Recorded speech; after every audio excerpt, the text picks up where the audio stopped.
We're all under stress. We need to be able to manage this problem. The point of learning the triggers is, if you can recognize a situation where one of these is being pressed upon, that's a situation where the brain is wired to respond with violence. From the offices of the Weill Cornell Medicine Brain and Spine Center in New York City, this is Your Brain with Dr. Phil Stieg. Internationally renowned scientist and researcher, Dr. Phil Stieg is neurosurgeon-in-chief of the New York Presbyterian Weill Cornell Medical Center. This week, Dr. Stieg and his guest explore the 9 triggers of rage. Hello and welcome. It is my pleasure to have Dr. Douglas Fields with us today to talk about why we snap. Dr. Fields is a noted neuroscientist and author of several books, including the topic today, Why We Snap. He started analyzing brain circuitry, but on a trip to Barcelona with his daughter had a life-changing experience which led to his focus on rage, or why we snap. Let's learn how our brain allows us to act heroically or snap, and what is the difference. Dr. Fields, welcome, and thank you for being here. Thank you. I'm delighted to be on your program. So Doug, and you don't mind if I call you Doug, No, right? no. Okay. So that everybody's on the same turf, can you tell me what you mean by snapping? Well, who hasn't experienced snapping, in a blind fit of rage? And what it is this an explosive, aggressive response. It overpowers your judgment, your compassion, pain. And the other key element is that it's not conscious. It's rapid, it's unconscious, and the outcome is regrettable. Right? If the outcome is not regrettable, we call it something else, like quick thinking or heroism. So are you equating then snapping with rage? Are they one and the same? The words are used differently, and rage can be a cold rage or a raving rage. But the reason rage pertains is that we talk about a blind rage, and that really gets to the essence that this happens suddenly and it overtakes you, and it overtakes reason and compassion. Why wrap your golf club around a tree because you miss a shot, that sort of thing. So that's the reason for rage. It's not a conscious act, and that's what really intrigues me about this behavior. So then my next question was, are there levels of snapping? But it seems to me if it's not conscious, maybe there is. You answer that question. Are there levels of snapping? Well, the interesting thing about snapping or sudden aggression is that, if you read the newspapers, it seems that almost anything can provoke this attack, violent rage on a freeway or whatever. And so it's bewildering. It's also embarrassing. I think that's why we overlook this subject. It's a very important, neglected subject. But if you take the perspective of a neuroscientist and you say, hey, this is a behavior, all behaviors are controlled by the brain, and now look into the brain and find out what is the circuitry that controls this response, you find from a neuroscience perspective that it's only very specific triggers that will elicit this behavior, and they are in response to very specific situations. So that everybody understands, this was a very personal experience for you. Could you briefly go through your experience with your daughter in Barcelona so that they know why you feel so strongly about this concept of snapping or rage? Well, this is what got me started on the book. I like all scientists, I travel the world to present my research, and I was in a scientific meeting in Barcelona. Usually I travel alone, but this time my daughter had just graduated from high school, so she was coming with me to see, Europe for the first time. And just before I gave my talk, I thought, we're in Barcelona, let's go see the Gaudi Cathedral. So we're coming up out of the metro station. I felt a tap above my left knee. I slapped it, and my wallet was gone. I instantly shot my left arm back, clotheslined the robber by the neck as he tried to hand off my wallet to his accomplice, flipped him over my hip, jumped on his back, and put him in a chokehold on the pavement. And then this thought bubbles up to my mind. What are you doing? What are you doing? And I had no conscious intention to get into a fight. You don't want to get into a fight. I'm 135 pounds, gray hair, wire rimmed glasses. I don't have any martial arts training, no military experience, street fights. But now I'm on the ground in a life or death struggle with a young, strong bad guy, and it was him or me. So that was the inspiration for the book. If something in your environment can suddenly cause you to engage in a life or death, life or limb violent reaction, I wanted to understand how that worked at the neuroscience level, at the brain circuitry level. How does this work? And secondly, how is it even possible? Because I didn't even see the guy, yet somehow my brain knew. And you have no recollection of, 1 minute you're slapping his hands off your thigh, and the next minute you're clotheslining him. Boom. Yes, and that's why snapping, you don't think about it. When I got into the circuitry, as we will, this response does not involve the cerebral cortex, which is the part of the brain that gives us consciousness and reasoning. Well, it's interesting. It made me think about, I remember years ago reading about someone's loved one was trapped under something heavy, and the person of a grand piano, I think it was, and the person just lifted the grand piano, right off the person so they could get out. So I'm presuming that you would classify as a snapping moment. Well, this is key to the whole thing. The person lifting the piano off, or the woman lifting a car off of an infant. This is why we have this circuitry. Our brain has evolved through, survival of the fittest struggle over eons, because unfortunately we need aggression. Most animals have aggression. Aggression as a behavior, we need it because we have to, obtain food. We're carnivores. We need to protect our young and whatnot. But it's highly regulated because it's dangerous to engage in, aggression risks your life or limb. So that's the one thing, is that's why we have this circuitry. Snapping is not a neuroscience misfunction. We have this because we need it. Now, like any kind of a burglar alarm or something, you can have misfires, and that's when we call it snapping. But it also involves these kind of superhuman skills. I mean, again, you're 130 pounds with gray hair and wire-rimmed glasses, clotheslining a guy, taking him down, putting him in a chokehold. I mean, this is beyond what you would routinely do. It's not only neuronal circuitry, there's something else with the physiology of your body going on. Yes, once you're engaged into a life or limb battle, your brain and body amp up to the maximum, and we understand the circuitry and the physiology of that. So you do have superhuman strength in those moments. Early in your book, Why We Snap, which I would recommend everybody should read, because it really gives you insight, I think, into what's going on in America these days. But you make the statement that killing is programmed into the brain. And I stepped back and thought about that for a while. That's a fairly strong statement. It is startling, isn't it? Yes, we are pre-programmed. You don't have to learn this. And in the 1920s, Walter Hess was studying the brain by putting electrodes into the cat's brain. And he would stimulate the electrodes and try to understand the circuitry responsible for behavior. And he found one part of the brain that when he stimulated that part of the brain, the animal would engage in a violent attack and kill an animal in his cage or a test object. That is not in a conscious part of the brain. It's in an unconscious part of the brain called the hypothalamus.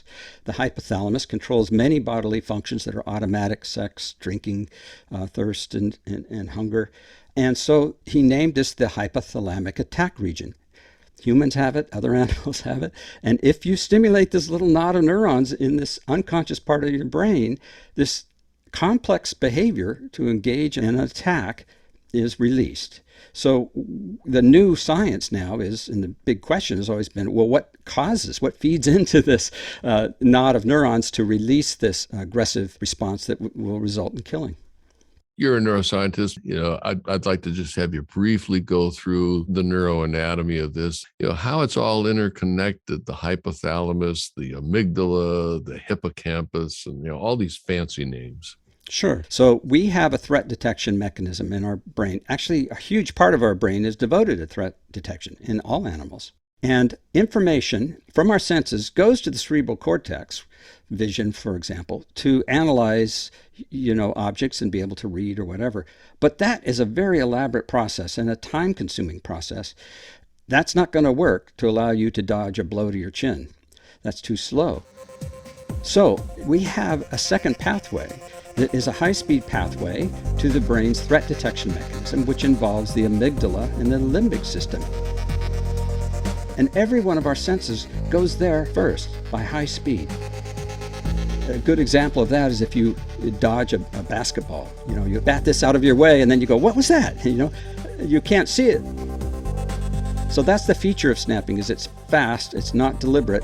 Conscious reasoning is too slow. So for a defensive mechanism, we use this threat detection mechanism in the brain involving the amygdala. That activates other regions of the brain, the hypothalamus, to release all the hormones and accelerate the blood system to engage in a fight. But it's also a connection to the higher level parts of the brain, the prefrontal cortex. And those connections go two ways. And this is key because the prefrontal cortex can control and suppress this response. Doug, you've defined 9 triggers of rage. Can you define what a trigger is? Yes, trigger is something in the environment that will trigger this aggressive response. Now, as I said, engaging in aggression is very dangerous. And so it's highly regulated. And it isn't true that almost anything can set it off. There are only very specific sudden dangers or threats that will cause this behavior to be released. And that's why I call these triggers, and they're independent neural circuits. You list 9 triggers, which you give the mnemonic life morts.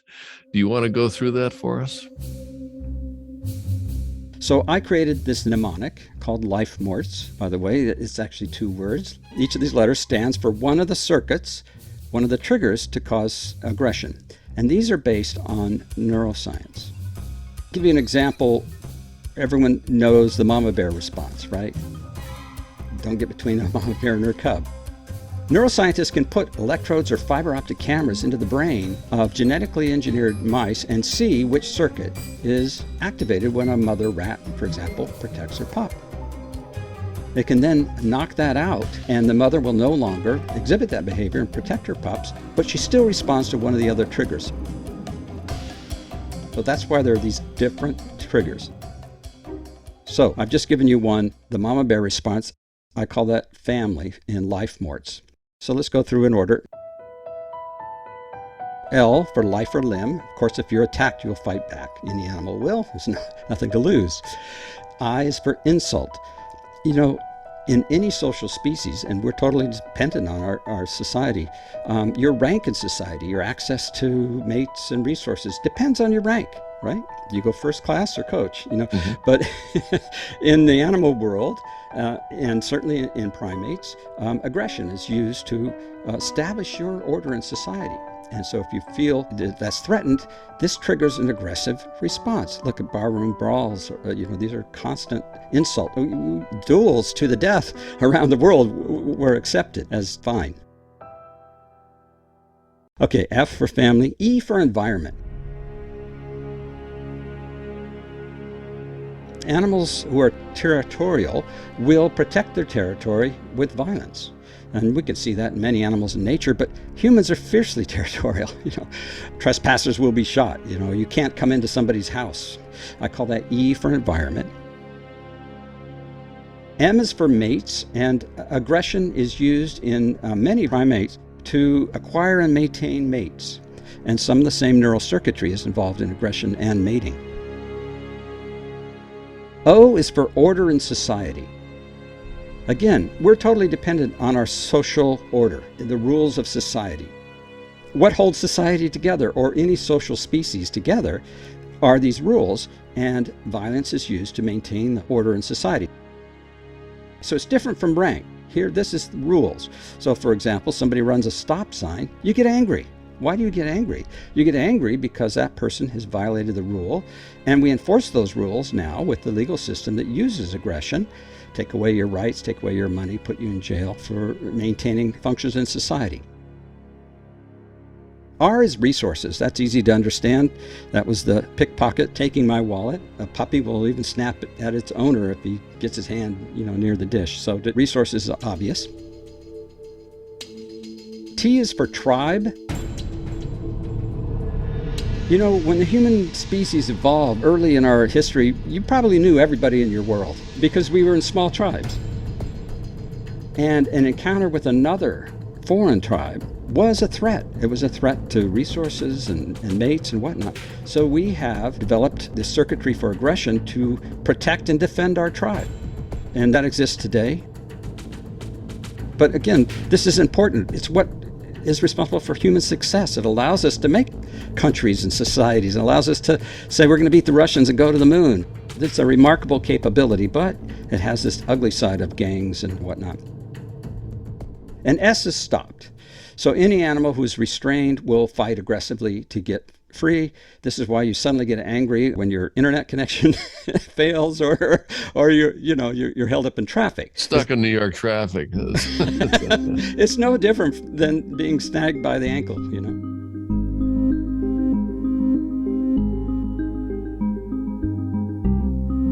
Listeners of This Is Your Brain can now sign up for our new email newsletter. Get advance notice of future episodes, as well as access to fascinating bonus material from past episodes exclusive to newsletter subscribers. Sign up today at thisisyourbrain.com.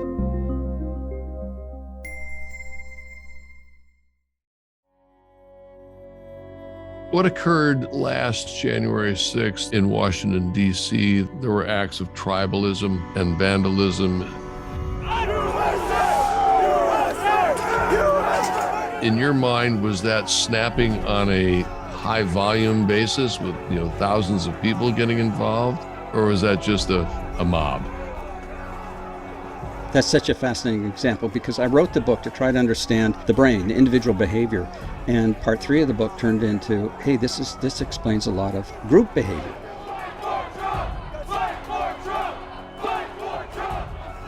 Gangs, wars, nations, and that was a big surprise until you realize, well, look, to engage in violence, the people who are called upon to engage in that violence have to have one of these life morts tripped. Secondly, the leaders who instigate this violence or war, it has to be one of these 9 triggers in their mind. We fight like hell, and if you don't fight like hell, you're not going to have a country anymore. Do you think it was a mixture of some people snapping and other people just, wanting to make a statement? No, it's a great example of both. So I want to make it clear there was snapping, and that was an example. But a really important point we haven't gotten to yet is that there's also deliberate violence, right? Right. We talked about the circuitry. The cortex comes in later, but it feeds into the limbic system and the brain's defense mechanism. The point is, these 9 triggers, even if it's a terrorist act or a deliberate criminal act, it will be one of these 9 triggers, because those are the ones, evolutionarily and by brain wiring, that are appropriate to engage in violence. I'm going to be engaged in a mob because the election was stolen. The O trigger, right? Didn't follow the rules.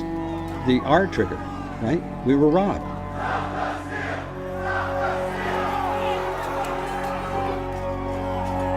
So those were all pushing on circuitry in the brain, which predisposes people to engage in violence. And it was done deliberately.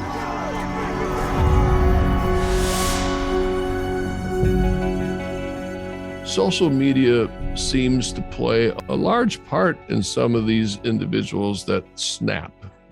As you said, they get into a tribe, they can start feeding on the concepts of the tribe.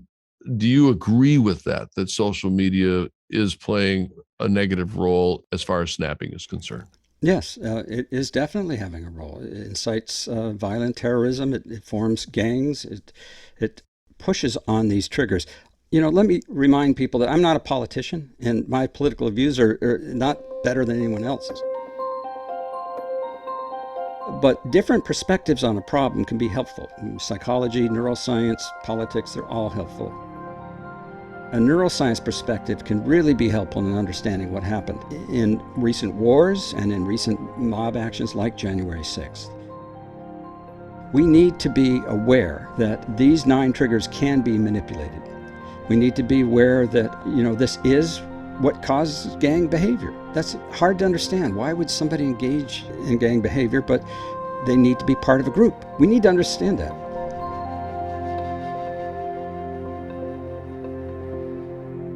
I think everybody would understand the analogies that you drew in your book about as humankind evolved from the plains of Africa, we had to, go out and hunt and kill and react instinctively.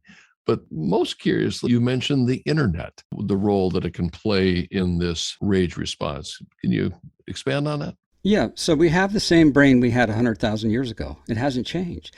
But our environment is nothing like that environment. And so we have a brain that is coping with the world it was not ever designed to deal with. Flying through space with your rear end a foot off the ground at 60 miles an hour inside of a machine, or the internet, where you can suddenly get a tribal interaction with someone in the other part of the world and have a culture clash. Terrorists in the Middle East or anywhere would not have had the opportunity to know that there was another tribe threatening them.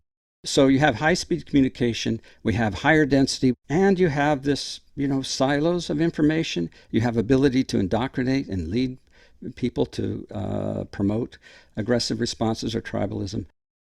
And then we have these weapons of destruction that amplify well beyond anything the brain and body was ever evolved to deal with. If somebody in centuries past had a similar trigger, and they didn't have an AK-47, it'd be a very different outcome.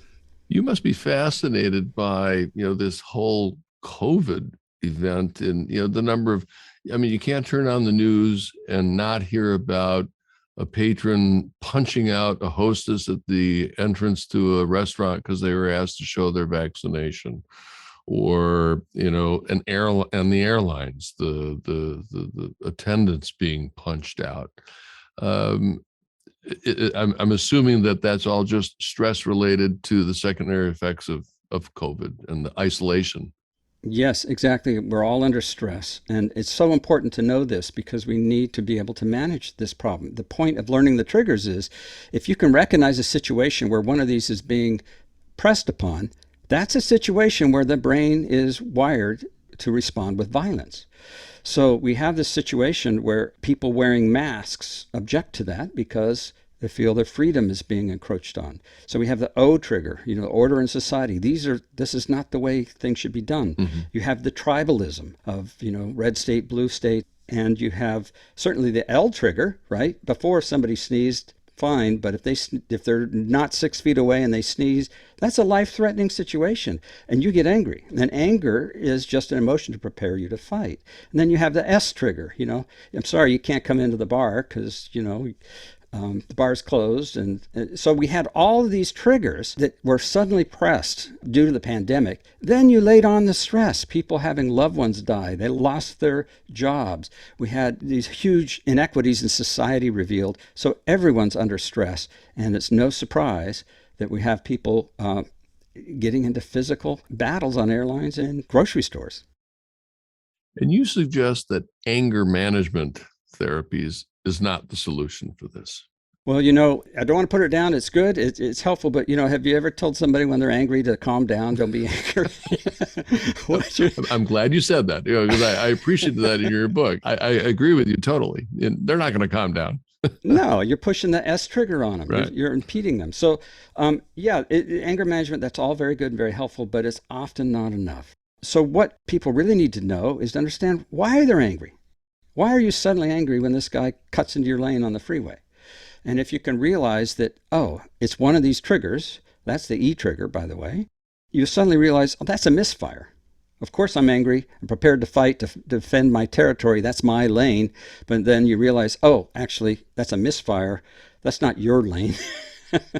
So then the therapy you're suggesting is insight into the fact that you've got something going on in your life morts mnemonic, and recognizing that and then trying to deal with it. Well, the first step to control anything is to understand it. And yes, that's how it works. That's also why I created the life mort, so you could quickly do this, because you have to do it quickly. Mm-hmm. And it's actually fun. It's a fun challenge. The minute you feel some rising anger, go, which trigger is it? We talked about the unconscious brain. It brings to the conscious mind a threat, and the conscious mind can then veto or do whatever it wants. But you don't need to go through this, elaborate conscious rationalization. That's not it. You just need to recognize it's a misfire. You're in a crowd. Somebody bumps into you. What happens? You tense up and you turn. You're ready to fight. And it's just an instantaneous response. Somebody bumps you, you turn, you're ready to fight. No rationality there. But if the person says, excuse me, what happens? Instantly, the anger goes away, and that's diffused because it's been identified as a misfire. That's the key to the life morts. Is the takeaway message then that in these 9 triggers for rage, you should recognize where you might be vulnerable and recognize what stressors can accentuate or lower your risk of triggering so that you can try to deal with this in a premeditated fashion such that you don't snap. Yes, you have to be aware of this neuroscience, this biology of aggression. It's important. And again, to use this January 6th example, is another example of why we had these triggers for aggression. Look at the police and National Guard. They had to engage violence with violence.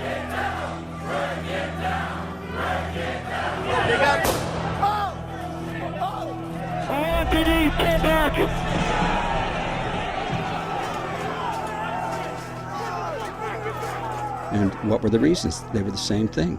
They were protecting the environment. It was order in society.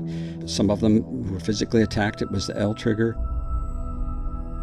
We had these individuals willing to engage in violence, to give their own life, because we have this evolutionary need that has developed circuitry in our brain to have this behavior when there is no other option, when it's necessary. And unfortunately, society often requires aggression to protect it.